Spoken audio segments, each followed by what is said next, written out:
Hello friends, कैसे हैं आप सभी। Welcome to my YouTube channel Rafael educational hub. Friends, मैं आप सभी के लिए जूनियर यूपी टेट और सी टेट के लिए साइंस की तैयारी करा रही थी और आज मैं आपके लिए साइंस की क्लास 15 लेकर आई हूँ। यदि फ्रेंड्स आप हमारे चैनल पर नए हैं तो हमारे चैनल को सब्सक्राइब करें और साथ ही साथ बेल आइकन को भी प्रेस करें, जिससे हमारी नोटिफिकेशन आपको सबसे पहले और समय से प्राप्त हो सके। तो चलिए फ्रेंड्स, शुरुआत करते हैं आज के क्वेश्चन आंसर्स की, क्योंकि आप सभी लोग जानते हैं कि फ्रेंड्स यूपी टेट 28 नवंबर का है और आज 14 नवंबर हो चुका है। तो आपके पास स्टडी के लिए अब ज़्यादा टाइम नहीं है। आप प्रिपरेशन आपको इन्हीं इतने ही कम दिनों में बहुत अच्छी से अच्छी प्रिपरेशन करनी है और पहले से आप कुछ प्रिपरेशन कर भी चुके होंगे। तो इसीलिए फ्रेंड्स, हम टाइम को वेस्ट नहीं करेंगे और क्वेश्चन जल्दी से स्टार्ट करते हैं। क्वेश्चन नंबर फर्स्ट है, पोषण का उद्देश्य है शरीर की वृद्धि एवं विकास, शारीरिक क्रियाओं हेतु ऊर्जा की पूर्ति, रोगों से सुरक्षा, उपर्युक्त सभी। तो इस क्वेश्चन का राइट आंसर है ऑप्शन नंबर डी, उपर्युक्त सभी। ये पोषण का उद्देश्य है। पोषण पोषण आप सभी लोग जानते हैं पोषण के बारे में कि पोषण हमें क्यों जरूरी है, पोषण हम क्यों लेते हैं। तो फ्रेंड्स, हम अपने शरीर की वृद्धि करने के लिए, विकास करने के लिए, जितनी भी हम क्रियाएं करते हैं शरीर के द्वारा, उनके लिए हमें ऊर्जा की जरूरत होती है। तो वो कहाँ से प्राप्त होती है हमें? वो भी पोषण से प्राप्त होती है। यदि शरीर में कोई बीमारी लग जाती है तो उससे लड़ने के लिए या रोगों से सुरक्षा करने के लिए हमें पोषण की आवश्यकता होती है। नेक्स्ट क्वेश्चन है, पोषण की किस विधि को प्राणी संपोषण भी कहा जाता है? परजीवी पोषण, पूर्णभोजी पोषण, मृतोपजीवी पोषण, प्रकाश संश्लेषण। तो इस क्वेश्चन का राइट आंसर है ऑप्शन नंबर बी, पूर्णभोजी पोषण। पूर्णभोजी पोषण विधि को हम क्या कहते हैं? प्राणी संपोषण भी कहते हैं। प्राणी सम जो पोषण है फ्रेंड्स, ये इसके 5 चरण हैं। कौन कौन से हैं? पहला है अंतर्ग्रहण, दूसरा है पाचन, तीसरा है अवशोषण, चौथा है स्वांगीकरण और पांचवा है बहिष्करण।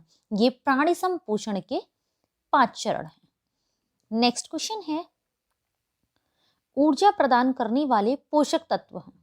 आप सभी लोग बताएं कि ऊर्जा हमें किन किन पोषक तत्वों से प्राप्त होती है। तो इस क्वेश्चन का राइट आंसर है ऑप्शन नंबर बी, कार्बोहाइड्रेट पोषक तत्व है ऐसा जिससे हमें क्या होता है? ऊर्जा प्राप्त होती है। यदि पूछा जाए कि प्रोटीन का कार्य क्या है, तो फ्रेंड्स, शरीर का निर्माण करता है प्रोटीन। खनिज, इसका कार्य क्या होता है? तो फ्रेंड्स, उपापचय क्रियाएं जो होती हैं उनको कंट्रोल करने का काम होता है जल, विटामिन, खनिज, इन सभी का। ये सभी क्या करते हैं? तो उपापचय क्रियाओं को कंट्रोल करते हैं। विटामिन क्या करते हैं? विटामिन एक तो उपापचय क्रियाओं को नियंत्रित भी करते हैं, दूसरा प्रतिरक्षी क्षमता को निर्मित भी करते हैं। नेक्स्ट क्वेश्चन है, मोनोसैकेराइड, डाइसैकेराइड तथा पॉलीसैकेराइड किस पोषक पदार्थ के प्रकार हैं? आप सभी लोग बताएं कि किस पोषक पदार्थ के प्रकार हैं। तो इस क्वेश्चन का राइट आंसर है ऑप्शन नंबर डी, कार्बोहाइड्रेट एक पोषक पदार्थ है और जिसी के कार्बोहाइड्रेट के ही प्रकार हैं। कौन कौन? Monosaccharide, disaccharide, polysaccharide. अब बात करते हैं मोनोसैकेराइड के बारे में। सबसे पहले तो यह सबसे सरल कार्बोहाइड्रेट होते हैं। जैसे यदि उदाहरण पूछा जाए तो ग्लूकोज, फ्रक्टोज आदि, ये सभी क्या है? मोनोसैकेराइड है। डाइसैकेराइड, जैसा कि नाम से आपको स्पष्ट हो रहा है, डाई का मतलब होता है फ्रेंड्स 2। यदि आ जाता है ट्राई का मतलब होता है 3। और जहां पे पॉली शब्द लग जाता है वहां पर मतलब होता है बहुत सारी चीजों से। तो मोनोसैकेराइड, मोनो का मतलब एक, ठीक है। यहां पर है डाइसैकेराइड, तो डाइसैकेराइड तो ये क्या है? ये 2 अणुओं से मिलकर बना होता है। यदि पॉलीसैकेराइड की बात करें तो पॉली का मतलब बहुत सारे चीजों से होता है, तो जो बहुत से अणुओं से मिलकर बनी होती हैं वो पॉलीसैकेराइड होती हैं। नेक्स्ट क्वेश्चन है, कौन सा पोषक पदार्थ कोशिकाओं की वृद्धि एवं मरम्मत करता है? तो कौन करता है? आप सभी लोग इस क्वेश्चन का राइट आंसर बताएं कि कौन सा पोषक पदार्थ कोशिकाओं की वृद्धि एवं मरम्मत करता है। तो इस क्वेश्चन का राइट आंसर है option number A, protein. Protein क्या करता है? ये सेल्स की वृद्धि एवं मरम्मत करता है। अब प्रोटीन करता है तो प्रोटीन के बारे में और भी चीजें जान लेते हैं। प्रोटीन नाइट्रोजन युक्त जटिल पदार्थ है। प्रोटीन फ्रेंड्स 20 एमिनो एसिड से मिलकर बने होते हैं। और प्रोटीन विभिन्न प्रकार के होते हैं, जैसे एंजाइम, हार्मोन, रक्षात्मक प्रोटीन, संरचनात्मक प्रोटीन, परिवहन प्रोटीन आदि। ये सभी क्या हैं? प्रोटीन के प्रकार हैं। नेक्स्ट क्वेश्चन है, अधिकांश प्राणियों के जीवित पदार्थ का लगभग 80% भाग है। तो किसका भाग है 80%? ये आपको बताना है। तो आप सभी लोग बताएं। इस क्वेश्चन का राइट आंसर है ऑप्शन नंबर ए, प्रोटीन। अधिकांश प्राणियों के जीवित पदार्थ का लगभग 80% भाग क्या है? तो प्रोटीन है। प्रोटीन फ्रेंड्स, हमारी बॉडी के लिए प्रोटीन बहुत आवश्यक है और सभी जीवित सेल्स में प्रोटीन अनिवार्य रूप से उपस्थित होता है। नेक्स्ट क्वेश्चन है, निम्नलिखित में किसके उपापचय प्रक्रम से अधिकतम ऊर्जा मिलती है? फ्रेंड्स, यहाँ पर पूछा है किसके उपापचय प्रक्रम से। इस चीज को भी आपको ध्यान रखना है। तो किससे मिलती है? तो इस क्वेश्चन का राइट आंसर है ऑप्शन नंबर बी, वसा से। वैसे फ्रेंड्स, हमें कार्बोहाइड्रेट से भी एनर्जी प्राप्त होती है, लेकिन यहाँ इसने पूछा है कि किसके उपापचय प्रक्रम से अधिकतम ऊर्जा मिलती है, तो वो वसा से मिलती है। 1 ग्राम वसा से फ्रेंड्स, ऐसे एग्जाम में क्वेश्चन पूछ लेता है कि 1 ग्राम वसा से कितनी ऊर्जा मिलती है। तो फ्रेंड्स, 1 ग्राम वसा की यदि बात करें तो 1 ग्राम वसा से 9.3 किलो कैलोरी ऊर्जा मिलती है।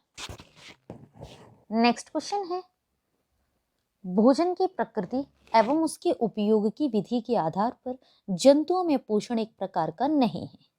आपको बताना है कि इन 4 ऑप्शंस में से कौन एक पोषण का प्रकार नहीं है।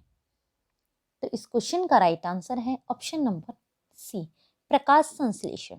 ये फ्रेंड्स जंतुओं में पोषण का प्रकार नहीं है, जबकि प्रकाश संश्लेषण एक भोजन बनाने की प्रक्रिया है। पूर्ण भोजी पोषण, परजीवी पोषण, मृतोपजीवी पोषण, ये सभी पोषण के प्रकार हैं। आइए फ्रेंड्स, एक एक करके इन तीनों पोषण के बारे में जानकारी ले लेते हैं कि ये तीनों पोषण किस किस तरीके से होते हैं, कौन कौन इनके उदाहरण हैं। ये सारी चीजें भी मैं आपके लिए बता देती हूँ। पहला है पूर्ण भोजी पोषण। इसमें क्या होता है कि इसमें जो जीव होते हैं वो पौधे एवं जंतुओं दोनों से भोजन की प्राप्ति करते हैं। इनमें कौन कौन आते हैं? जैसे इसके अंतर्गत शाकाहारी, मांसाहारी, सर्वाहारी तथा अपमार्जक जंतु आते हैं। नेक्स्ट है आपका परजीवी पोषण। इसके अंतर्गत फ्रेंड्स वे जीव आते हैं जो अपने भोजन के लिए दूसरे जीवों पर निर्भर रहते हैं। परजीवी भी 2 प्रकार के होते हैं फ्रेंड्स, एक होते हैं बाह्य परजीवी और दूसरे होते हैं आंतरिक परजीवी। तो यदि पूछा जाए बाह्य परजीवी के अंतर्गत कौन कौन आ जाते हैं? जैसे जोंक, जूं, मच्छर, ये सभी क्या है? बाह्य परजीवी हैं। मतलब जैसे आपने देखा है कि जू कहाँ रहते हैं? हमारे सर में रहते हैं। तो सर क्या है? हमारी बॉडी का बाहरी पार्ट है ना, एकदम बाहर है। ऐसा तो नहीं है कि अंदर लिवर में जू हैं या स्टमक में है, ऐसा नहीं है। तो बाह्य परजीवी मतलब है बाहर की चीजों से। जैसे जोंक भी आपने देखा है बाहरी ऊपरी सरफेस पर रहती है। मच्छर भी आपको काटता है तो ऊपर स्किन पर काटता है, ना कि अंदर के किसी अंगों को काटता है। तो इसीलिए ये क्या है? बाह्य परजीवी है। अब आता है आंतरिक परजीवी। सेकंड नंबर है आंतरिक परजीवी। तो इसके अंतर्गत कौन कौन आते हैं? तो इसके अंतर्गत फ्रेंड्स एक आता है गोलकृमि और दूसरा है फीताकृमि। ये क्या है? ये आंतरिक परजीवी के उदाहरण है। और ये कहाँ रहते हैं? फीताकृमि वगैरह, तो ये हमारी आंत में रहते हैं, तो इसीलिए ये आंतरिक परजीवी के अंतर्गत आते हैं। नेक्स्ट क्वेश्चन है, निम्नलिखित भोज्य पदार्थों में से किस में सभी अनिवार्य अमीनो अम्ल उपस्थित नहीं होते हैं?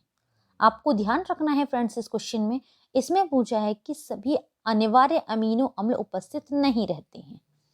इस नहीं को आप पहले ही एक बॉक्स में बंद कर लीजिए करिए, जिससे कि आपके क्वेश्चंस को कंफ्यूज नहीं होंगे आप, और आप अपने क्वेश्चन का आंसर भी सही दे सकेंगे। तो आप सभी लोग बताएं इस क्वेश्चन का राइट आंसर क्या है।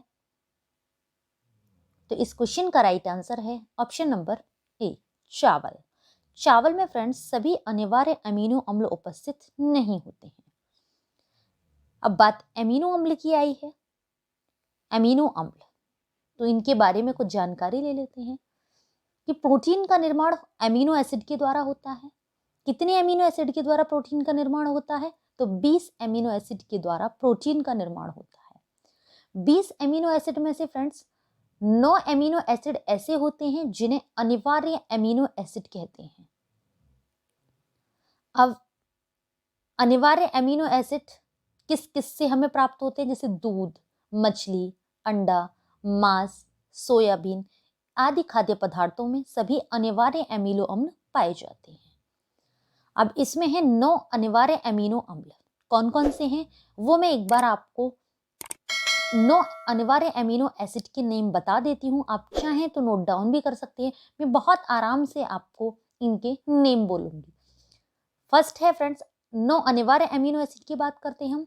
इसमें फर्स्ट है ट्रिप्टोफैन, सेकंड अमीनो एसिड है थ्रियोनीन, थर्ड अनिवार्य अमीनो एसिड है आइसोल्यूशन, फोर्थ अनिवार्य अमीनो एसिड है ल्यूसिन, 5 है लाइसिन, 6 है मैथ्योनिन प्लस सिस्टीनिन, ये दोनों 6 में है। 7 है आपका फेनिलेनिन प्लस टायरोसिन, 8 है वेलिन और 9 है हिस्टिडीन। ये 9 अनिवार्य अमीनो अम्ल हैं। नेक्स्ट क्वेश्चन है, निम्नलिखित में से कौन प्रोटीन को विकृत नहीं करता है? आप सभी लोग बताएं कि प्रोटीन को विकृत कौन नहीं करता है। यहाँ पर भी आपसे नहीं पूछा है, तो नहीं को पहले ही हम एक बॉक्स में बंद कर लेते हैं, जिससे कि हमारा क्वेश्चन गलत ना हो। तो इस क्वेश्चन का राइट आंसर है ऑप्शन नंबर डी, भारी धातु लवण। ये प्रोटीन को विकृत नहीं करता है। अब बात प्रोटीन की आई है, तो प्रोटीन के विषय में जान लेते हैं। प्रोटीन का निर्माण किससे होता है? तो प्रोटीन का निर्माण अमीनो एसिड के संयोजन से होता है। अमीनो अम्ल कार्बन, हाइड्रोजन, ऑक्सीजन तथा नाइट्रोजन के संयोग से बने होते हैं। कभी कभी इनमें सल्फर या गंधक भी पाया जाता है। नेक्स्ट क्वेश्चन है, अल्फा कैरोटीन नामक प्रोटीन उपस्थित होती है रक्त में, त्वचा में, ऊन में, अंडों में। तो इस क्वेश्चन का राइट आंसर है ऑप्शन नंबर बी, त्वचा में फ्रेंड्स अल्फा कैरोटीन नामक प्रोटीन उपस्थित होती है। अब अल्फा कैरोटीन नामक प्रोटीन की बात हुई है, तो ये जान लेते हैं ये त्वचा में कहां कहां पर होती है। तो अल्फा केराटिन प्रोटीन स्तनधारियों की त्वचा के बाह्य स्तर पर होती है, जैसे बाल, नाखून, सींग, खुरों आदि में पाई जाती है। एक और प्रोटीन होती है फ्रेंड्स अल्फा, ये अल्फा कैरोटीन है, दूसरी होती है बीटा कैरोटीन प्रोटीन। तो ये प्रोटीन जो बीटा कैरोटीन प्रोटीन है, ये पक्षियों व सरीसृपों में पाई जाती है। इसमें पक्षियों के पंख, नाखून, पंजे, चोंच तथा सरीसृप होते हैं, उनके शल्क तथा कवचों का निर्माण किस प्रोटीन के द्वारा होता है? तो बीटा कैरोटीन प्रोटीन से होता है। नेक्स्ट क्वेश्चन है, मानव शरीर की धीमी वृद्धि निम्नलिखित में से किस पोषक पदार्थ की कमी के कारण होती है? आप सभी लोग बताएं। आपने देखा होगा कि कुछ बच्चे ऐसे होते हैं जिनकी मानव शरीर की जो वृद्धि होती है वो बहुत धीरे धीरे होती है। तो क्यों होती है फ्रेंड्स? कि उनकी बॉडी में जो पोषक तत्व हैं उनकी कमी होती है। तो किस पोषक तत्व की कमी होती है जिसके कारण बच्चों का विकास धीरे धीरे होता है, ये आपको बताना है। तो इस क्वेश्चन का राइट आंसर है ऑप्शन नंबर सी, प्रोटीन पोषक पदार्थ की कमी के कारण मानव शरीर की वृद्धि धीमे धीमे होती है। प्रोटीन क्या है? तो प्रोटीन जीव द्रव्य का मुख्य अवयव है। शरीर की वृद्धि के लिए, विकास के लिए एवं जैविक क्रियाओं के लिए प्रोटीन अत्यंत आवश्यक पोषक तत्व है। नेक्स्ट क्वेश्चन है, गाय के दूध का रंग पीला सफेद किस कारण होता है? आप सभी लोग बताएं कि आपने गाय का दूध देखा होगा और भैंस का भी दूध देखा होगा। दोनों दूध को यदि आप एक अलग अलग बाउल में रखते हैं तो देखने पर पता चलता है कि गाय का जो दूध होता है वो हल्का सा पीला सफेद दोनों तरीके का होता है, लेकिन भैंस का दूध यदि आप देखेंगे तो बिल्कुल सफेद होता है। तो वही आपको बताना है कि गाय के दूध में जो हल्का पीलापन होता है वो किसके कारण होता है। तो इस क्वेश्चन का राइट आंसर है ऑप्शन नंबर सी, कैसीन के साथ कैरोटीन। गाय के दूध में कैसीन नामक प्रोटीन की उपस्थिति के कारण ही फ्रेंड्स गाय के दूध का रंग सफेद होता है, जबकि कैरोटीन नामक प्रोटीन की उपस्थिति के कारण इसका रंग हल्का पीला होता है। गाय के दूध में फ्रेंड्स वसा की यदि मात्रा की बात करें तो भैंस के दूध की मात्रा की अपेक्षा वसा गाय के दूध में कम पाई जाती है। गाय के दूध में लगभग 3.5 से 4% वसा पाई जाती है, लेकिन यही हम भैंस की बात करते हैं तो भैंस के दूध में लगभग 7.2% वसा पाई जाती है। नेक्स्ट क्वेश्चन है, निम्नलिखित में से कौन सा आहार मानव शरीर में नए ऊतकों की वृद्धि के लिए पोषक तत्व प्रदान करता है? आप सभी लोग बताएं इस क्वेश्चन का राइट आंसर क्या है। तो इस क्वेश्चन का राइट आंसर है ऑप्शन नंबर सी, पनीर। अब बात पनीर की है तो पनीर के बारे में जानते हैं। पनीर में प्रोटीन की उच्च मात्रा पाई जाती है, इसीलिए फ्रेंड्स यह मानव शरीर में नए ऊतकों की वृद्धि के लिए आवश्यक पोषक तत्व प्रदान करता है। दूध किससे बनता है, पनीर किससे बनता है? तो दूध से बनता है। किसके थ्रू बनता है ये आपको बता देते हैं। तो दूध से पनीर का निर्माण लैक्टोबैसिलस लैक्टिकस तथा ल्यूकोनोस्टोक सिट्रोवोरम नामक जीवाणु के द्वारा दूध के किण्वन के माध्यम से होता है। नेक्स्ट क्वेश्चन है, विटामिन क्या होते हैं? विटामिन एक पोषक पदार्थ है, आपको बताना है कि विटामिन क्या होते हैं। तो इस क्वेश्चन का राइट आंसर है ऑप्शन नंबर ए, कार्बनिक यौगिक होते हैं। अब बात विटामिन की हुई है तो विटामिन के बारे में जान लेते हैं कुछ इंपोर्टेंट पॉइंट्स। विटामिन शब्द का प्रयोग सर्वप्रथम केसिमर फंक ने 1992 में किया था। विटामिन जटिल कार्बनिक यौगिक होते हैं। विटामिन फ्रेंड्स बॉडी में संश्लेषित नहीं होती हैं, इसीलिए ये भोजन के माध्यम से ग्रहण किए जाते हैं।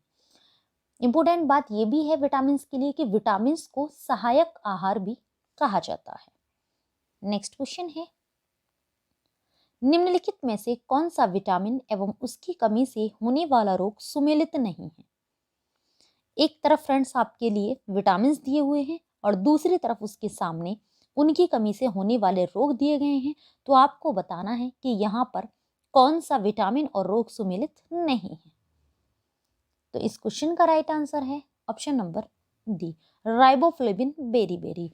ये यहाँ पर सुमेलित नहीं है, जबकि ये तीन ऑप्शन ठीक हैं। कैल्सीफेरॉल विटामिन से अस्थि रुग्णता रोग होता है, नियासिन से पेलेग्रा रोग होता है और कोबालेमिन से संघातिक रोग होता है, लेकिन राइबोफ्लेविन से बेरीबेरी रोग नहीं होता है। राइबोफ्लेविन ये फ्रेंड्स विटामिन B2 का रासायनिक नेम है और मानव शरीर में इसकी कमी से कीलोसिस नामक रोग होता है। राइबोफ्लेविन की कमी से कौन सा रोग होता है? तो कीलोसिस नामक रोग होता है। और जबकि जो बेरीबेरी है ये विटामिन B1 की कमी से होता है। नेक्स्ट क्वेश्चन है, खट्टे फलों में कौन सा विटामिन पाया जाता है? Vitamin A, vitamin B, vitamin C, vitamin D. तो इस क्वेश्चन का राइट आंसर है option number C, vitamin C. खट्टे फलों जैसे नींबू, संतरा, अनानास, आम आदि में विटामिन सी पाया जाता है। विटामिन सी का रासायनिक नाम एस्कॉर्बिक एसिड होता है और शरीर में विटामिन सी की कमी से स्कर्वी नामक रोग हो जाता है। नेक्स्ट क्वेश्चन है, निम्नलिखित विटामिनों में से कौन सा शरीर में भंडारित नहीं होता है? ये क्वेश्चन आपके लिए काफी इंपोर्टेंट क्वेश्चन है कि कौन सा विटामिन हमारी बॉडी में स्टोर या भंडार नहीं होता है। Vitamin A, vitamin C, vitamin D, vitamin E. तो इस क्वेश्चन का राइट आंसर है option number B, vitamin C. Vitamin C हमारी बॉडी में स्टोर या भंडारित नहीं होता है, यह जल में घुलनशील विटामिन है। विटामिन सी कैसा विटामिन है? तो जल में घुलनशील विटामिन है, इसीलिए बाह्य स्रोतों से यह ग्रहण किया जाता है। और विटामिन सी शरीर में बहुत कम समय तक ही रहता है। ये क्या होता है फ्रेंड्स कि टॉयलेट के साथ उत्सर्जित हो जाता है, इसी प्रकार शरीर में इसका संचय नहीं होता है। नेक्स्ट क्वेश्चन है, रक्त का थक्का बनाने में किस विटामिन की आवश्यकता होती है? आपने देखा होगा फ्रेंड्स कि यदि आपका हाथ आप चाकू से, ब्लेड से, किसी से भी कट जाता है तो वो थोड़ी देर तक उसमें ब्लड बहता है। उसके बाद आप देखते हैं कि स्वतः ही वहां पर ब्लड का थक्का जम जाता है। तो वो किस विटामिन की से जम जाता है, ये आपको बताना है। तो इस क्वेश्चन का राइट आंसर है ऑप्शन नंबर बी, विटामिन के। रक्त का थक्का बनने में किस विटामिन की आवश्यकता होती है? तो विटामिन के की आवश्यकता होती है। अब विटामिन के, इसके बारे में जान लेते हैं कुछ पॉइंट्स।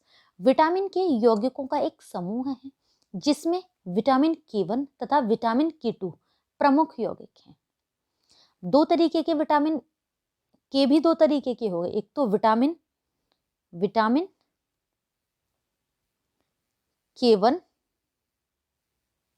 और दूसरा है विटामिन के2।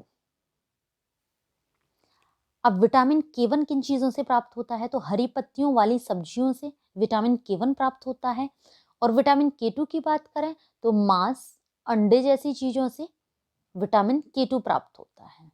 विटामिन के चोट लगने के बाद रक्त का थक्का बनाने में सहायक होता है। नेक्स्ट क्वेश्चन है, विटामिन डी की कमी से कौन सा रोग होता है?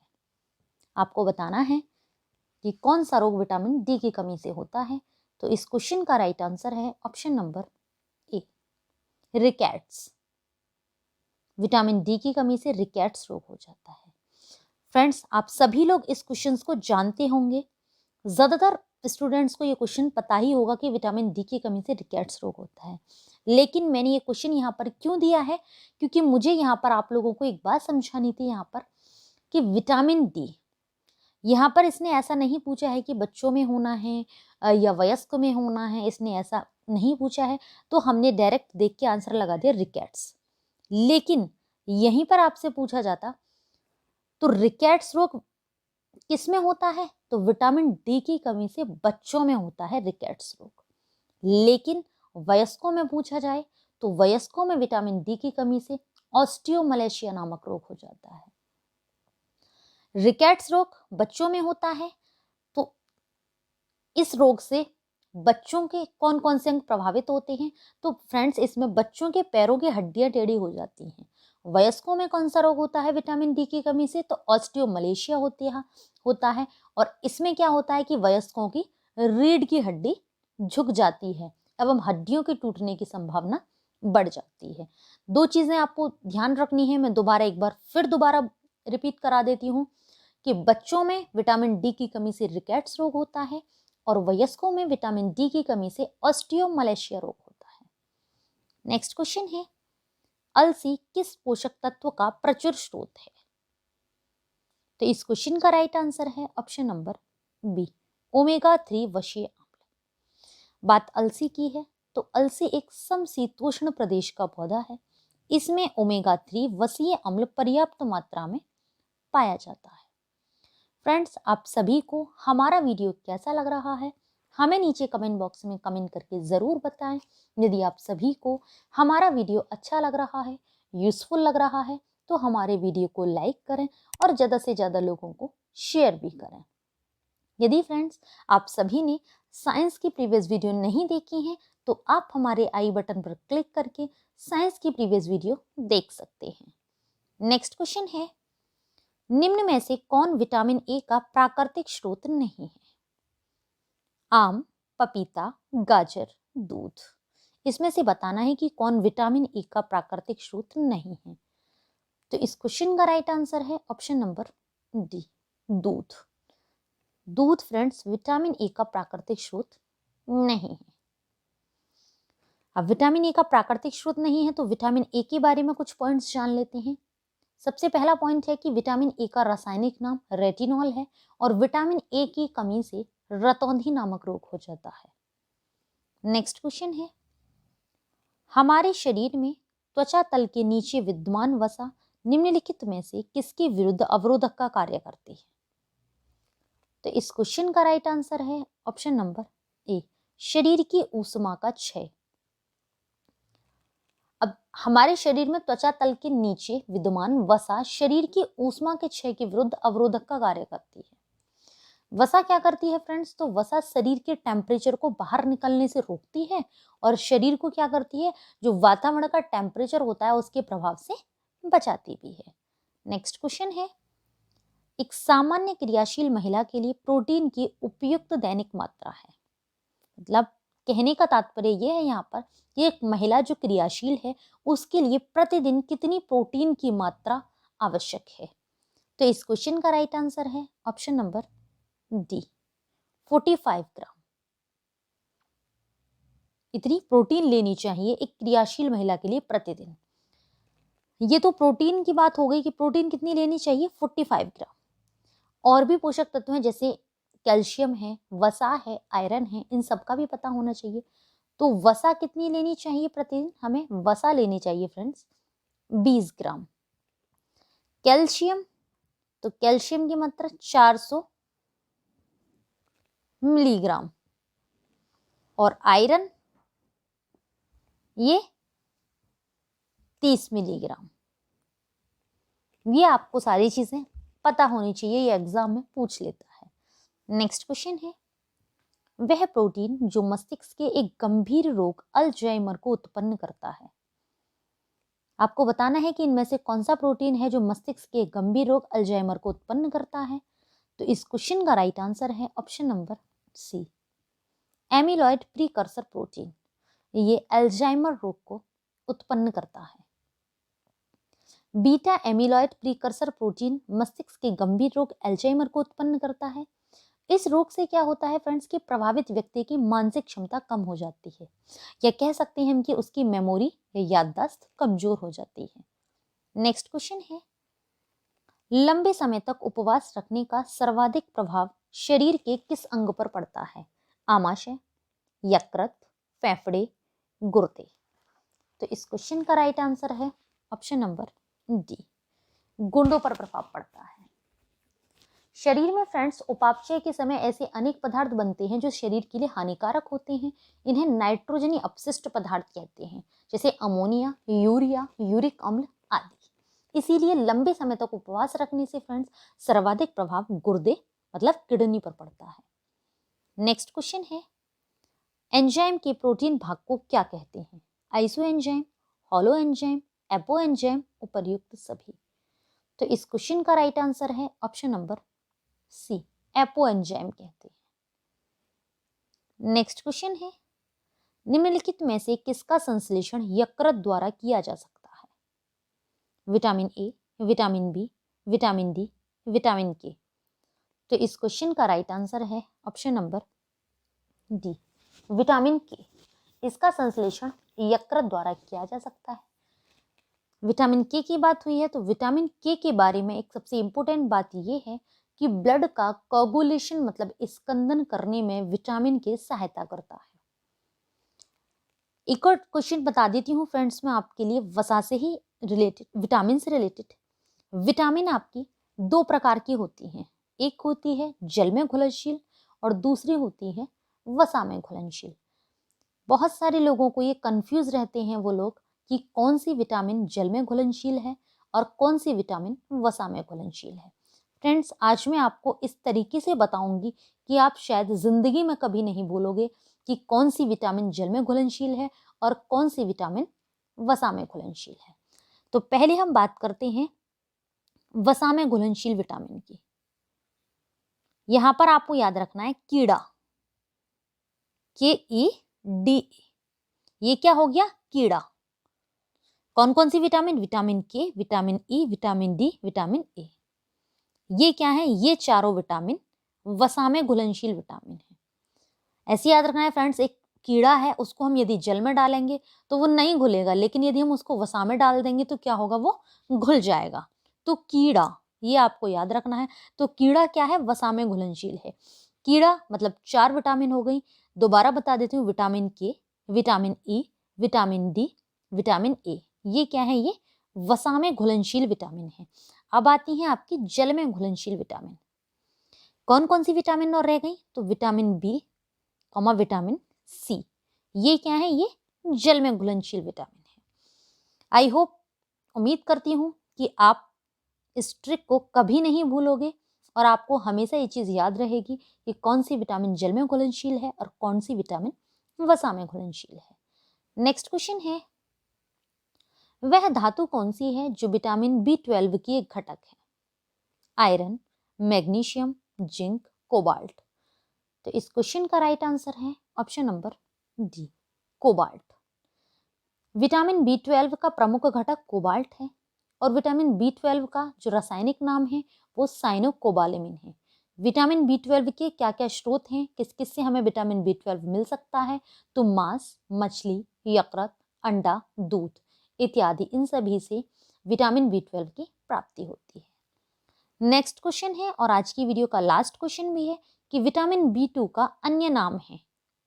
Thiamine, haemoglobin, riboflavin, retinol. तो इस क्वेश्चन का राइट आंसर है ऑप्शन नंबर सी, राइबोफ्लोविन। ये क्या है? विटामिन B2 का अन्य नाम है। अब विटामिन B2 की बात हुई है तो इसके बारे में जान लेते हैं कुछ इंपोर्टेंट पॉइंट्स। और विटामिन B2 एक सूक्ष्म पोषक तत्व है। ये किस किस से प्राप्त होता है, या विटामिन कह सकते हैं कि विटामिन B2 के कौन कौन से स्रोत हैं? तो दूध, पनीर, पत्तेदार हरी सब्जियां, फलियां, टमाटर, यीस्ट, मशरूम आदि, ये सभी क्या है? विटामिन B2 के अच्छे स्रोत हैं। और विटामिन बी कैसा है? मैंने आपको बताया, मतलब किस में घुलनशील है? तो विटामिन बी जल में घुलनशील विटामिन है। इसकी कमी से क्या होता है कि शरीर के भार में कमी आ जाती है, साथ ही त्वचा, होठ तथा जिह्वा में रूखापन आ जाता है। आपने देखा है कि कुछ लोगों की त्वचा रूखी रूखी सी रहती है, या जिनके होठ हमेशा फटते ही रहते हैं, चाहे ठंड हो चाहे गर्मी हो, तो उन व्यक्तियों में विटामिन B2 की कमी होती है। तो फ्रेंड्स, आप सभी को हमारा वीडियो कैसा लगा हमें नीचे कमेंट बॉक्स में कमेंट करके बताएं। और यदि आपको हमारा वीडियो अच्छा लगा हो, यूजफुल लगा हो, तो हमारे वीडियो को लाइक करें और ज़्यादा से ज़्यादा लोगों को शेयर भी करें। यदि फ्रेंड्स आपने साइंस के प्रीवियस वीडियो नहीं देखे हैं तो नीचे डिस्क्रिप्शन में लिंक दिया हुआ है, आप हमारे दिए हुए लिंक पर क्लिक करके साइंस के प्रीवियस वीडियो देख सकते हैं। फ्रेंड्स, आप नीचे कमेंट बॉक्स में कमेंट करके ज़रूर बताया करें कि आपको हमारा वीडियो कैसा लगा, क्योंकि आप सभी लोग जब कमेंट करते हैं तो हम नेक्स्ट वीडियो के लिए मोटिवेट होते हैं और कोशिश करते हैं कि आपके लिए अच्छे से अच्छा वीडियो प्रोवाइड कराया जा सके। Thanks for watching video friends.